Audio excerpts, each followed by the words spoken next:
Okay, so with g, got a fraction in front of the x term here. Don't worry about that, right? You deal with it exactly the same way. So we write that fraction first.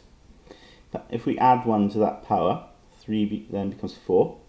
Divide by that new power 4. Okay, and you've got this here. What we need to do, of course, is multiply them, okay?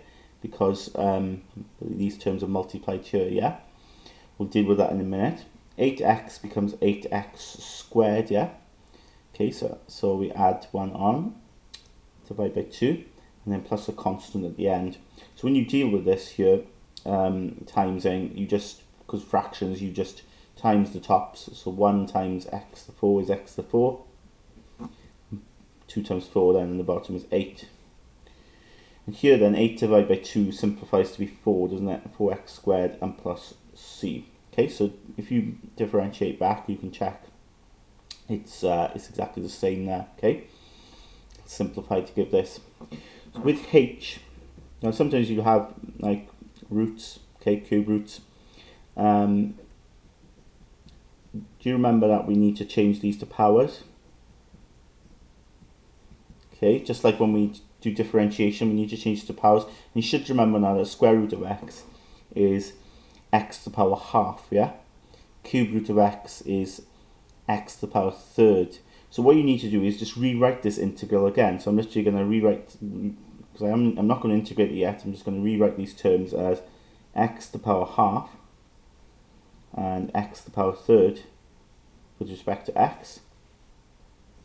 And same rules then, you add 1 to that power, so you get, if I add 1 onto a half, half plus 1 is 1.5. So as a top heavy fraction, it'll be 3/2. 3 halves, so put in your calculator, you can check that if you want, and then divide by that power at 3/2. A third plus 1 is 4/3. Again, you don't have to sort of panic over this. If you're stressing over it, just check it out on your calculator. 1/3 plus 1, okay, and you've got it there already, yeah.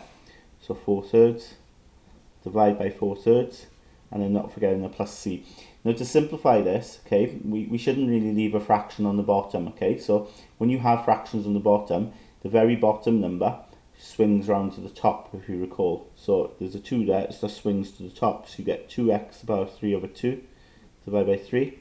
And that 3 swings to the top. 3x to the power 4/3 divided by 4, and then plus c. So finally then, we'll deal with a situation where we've got the x on the bottom. Okay,